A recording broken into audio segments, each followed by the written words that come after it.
What's up, everyone? It's DSP, and before I released the Hateful Truth video today, I actually wanted to do like kind of a prologue video explaining what the deal is with the change in format.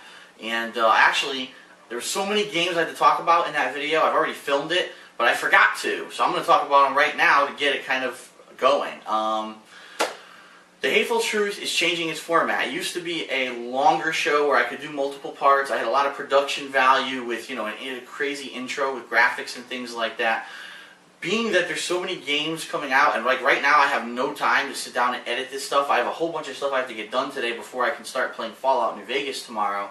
Right now, this episode is going to be bare bones. Me just sitting there and talking about the games that I've been playing, my honest opinions about them, and ratings on them. Now, this should change in the near future because, for example, next week, if the only games I'm playing are Fallout New Vegas and Vanquish, well, I should have some more time over the weekend to maybe sit down and put something together, or maybe even on Monday of next week. So, for this week, I just want to apologize. This is kind of like the transition week where I'm going from my old style to a new style, talking about all these games I've been playing over the past week. And so, you're not going to get the production value, and the games are going to get a lot shorter time to be talked about. But at the same time, you're just going to get my honest feelings and ratings on these games, and you won't have to go look at the full playthroughs on DSP Gaming in order to figure out whether or not I like the games or not. So, I covered something like 8 to 9 games in the Hateful Truth video coming up, but I even forgot to. So let's talk about the two that I forgot about. And the first one is Castlevania Lords of Shadow. It is important to note that I played this game on the PlayStation 3 because initially there were some complaints that there were frame rate issues on the Xbox 360. I played it on PS3, so I can't really attest to that. I'm not sure. But anyway, this game for me is it's hit or miss, but it hits more than it misses. Let me put it that way. It plays very similarly to God of War. It really does. And during the game, you're using a chain, which is similar to Kratos' chains in that series, and you unlock new combos, new abilities during the game, which is very similar to Kratos getting his abilities in the God of War series.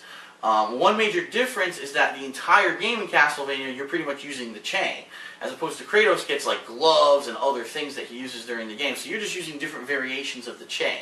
But the combat's pretty good. You've got the ability to use life magic to gain your health back, or to use shadow magic to do additional damage. You unlock some pretty cool abilities during the course of the game. One of my favorites was you hold up your cross. You actually have a cross that's your multi-function tool to do different things in the game, and you can hold it up like this, and if there's like a legion of zombies coming at you, you kill them all instantly, which is pretty damn cool. The game follows the Castlevania story. You are a Belmont in this game, but you're a Belmont that no one's ever heard of before, and I'm not going to try to give away any of the story, but basically you're trying to take on the Lords of Shadow, who are the major evil presences on the world. And there's the leader of the Lycans, which are the werewolves. There's the leader of the vampires, and there's the leader of the undead. He's really the necromancer who resurrects zombies.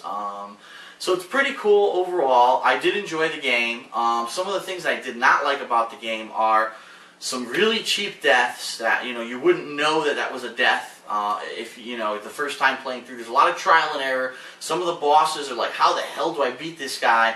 And you have to use this technique that you've never used in the game before, or maybe you've used it in the game before, but it's never ever been useful up to right now, but somehow you were supposed to know that was what you were supposed to do during that particular fight. And I didn't like that very much. A lot of the times, you'll just be getting used to being able to beat, say, this harder type of enemy, and then all of a sudden they throw you in a room with 5 of them at the same time. You're like, holy shit, I just figured out how to kill one, and now I gotta fight 5 at once. What the hell do I do? So a lot of kind of annoying things like that. And there are some game bugs in this game. The first game bug is delay in the controls. I really noticed a lot of the time, I'd be pressing the button, and there'd be a noticeable delay between that and when my guy reacted on the screen. And keep in mind, it's not because I have a laggy TV or anything like that. I play all these other video games, and that never happens. So it's this game in particular. In fact, my friend John Rambo actually had played this game on Xbox 360. He told me the same thing happened to him on the Xbox 360. So apparently it's something with the way they program this game. There is a slight delay, and so if you need to do something on reaction, you kind of have to anticipate it and do it a little bit early, which can be frustrating if you're not used to that.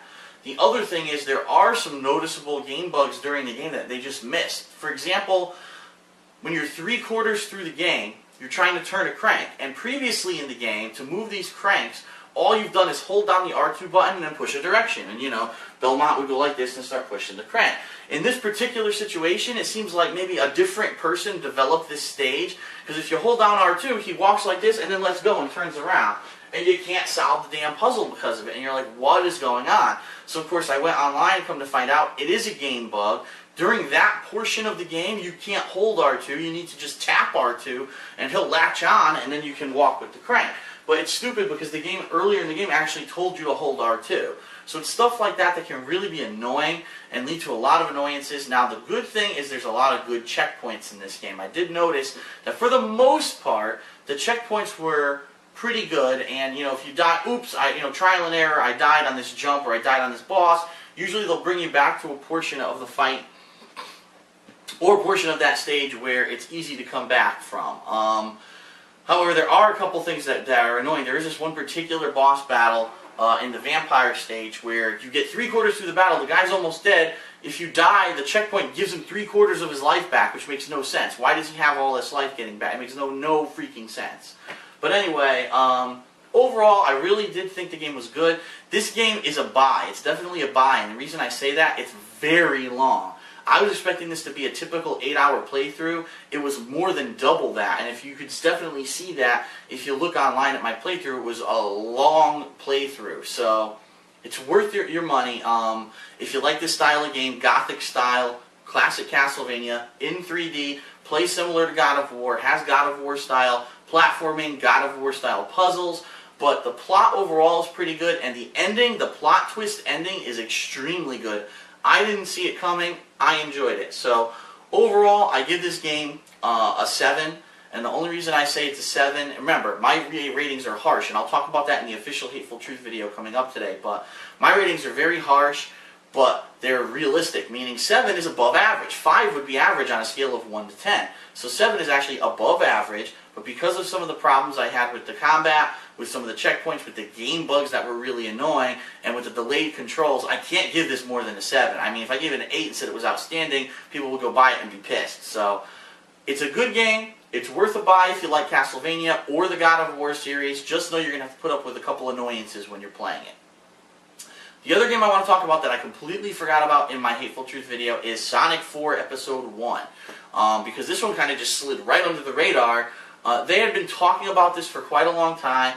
There really wasn't an official release date. Then they started teasing that this week was going to be the official release. Then next thing you know, it's out. And they were like, oh, it's out on the Wii on Monday, PS3 on Tuesday, and Xbox 360 on Wednesday. So I actually played it on the Wii because I wanted to play it right away. And what can I say? It's classic Sonic.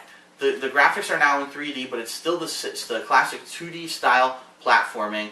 They really didn't add much. In fact, they kind of took away some stuff that were in some of the previous Sonic games. Really, the only abilities that Sonic have is the ability to roll in a ball if you press down. If you hold down and you tap the button, you charge up like you gain the ability to do in Sonic 2. And also, he has this homing ability where if you jump and you see an enemy, you can lock on automatically, and just by pressing the jump button again, you basically bounce into that enemy and kill it, and if there's multiple enemies in the air, you can go boom, boom, boom, boom, and get over large gaps and things like that. But really, the gameplay is very basic Sonic. In fact, most of the bosses and most of the stages in this game are throwbacks, and they reference other Sonic games in the past. The first boss is the first boss from Sonic 1, but then halfway through the boss battle, Dr. Eggman changes up his pattern. It's a new pattern, and you're like, whoa. You know, I didn't expect that. You know, I thought it was going to be the regular boss battle again as like an homage to Sonic 1, but then it ends up being different. So, my major complaint about this game is it's way too short. I know it's a DLC. I know that they're saying it's episode 1 and there's going to be other episodes, but the game really is a complete game. It's 4 full 3 levels per stage, and there's 4 stages, so there's 12 levels in all. Plus there's, I believe, 7 or 8 bonus stages, which are extremely similar to the bonus stages from Sonic 1. They're almost identical, just the controls a little bit different now. So you get the Chaos Emeralds in those stages, and the last stage of the game is basically you have to fight all the bosses over again, and then the final boss, which is another throwback. I'm not going to spoil it if you haven't watched the playthrough yet. It's another like reference to a previous Sonic boss, which is pretty cool. So the game overall is good, and it is a complete beginning to end. It's not like it ends at the game and says, oh, well, to be continued in part 2. The game actually has a definitive ending, which leads me to wonder how there could be an episode 2, unless it's going to be like another shorter, complete game, and maybe they'll add something in, like add Tails this time, because there's only one character, Sonic. There's no Tails, there's no Knuckles, no one from Knuckles Chaotix is in this game, it's only Sonic. One thing I do want to let everyone know, during my playthrough, did not get all of the Chaos Emeralds, but John Rambo actually got the game, and he did, and he told me it's like an additional 10 seconds in the ending. It's not worth it to grind through here and try to beat all the bonus stages. It's actually very tedious, so he recommended it's not even worth it. If you don't get them, when you're playing the game, don't bother. It's not even worth it to go back and spend hours to try to get these Chaos Emeralds. So, overall, Sonic 4, it's a good experience. If you love the classic Sonic games, I'd say if you like Sonic 1 and 2, this is your game. If you've been wanting to play like a sequel to those games. However, there's really not much new added here. I did really enjoy the music. It is a throwback to the classic 16-bit Genesis music. All of it sounds similar to that, but it really just seems like a tribute more than like a new game. It really does. It feels like you're playing the old Sonic games, and I didn't get much out of this game. So for me to recommend this, I'm going to have to say, honestly, I think the game is too short and it's too similar to previous Sonic games. But if you did like the previous Sonics, go buy it. If you didn't, or if you're looking for something new or an improvement to the series, this is not what you're looking for. Overall, I'm going to give it a 7.5 because I think what it does with the classic Sonic games, it does well, but I don't think it does it well enough to be considered great or say, definitely buy it, you have to get it. I don't think it's a must-get. I think it's a, okay, get it if you like the old Sonic games. So, that's a little preview. I'm going to now release the Hateful Truth video after this one goes live on the TKOHHD. So I apologize, I forgot those 2 games, but go check it out.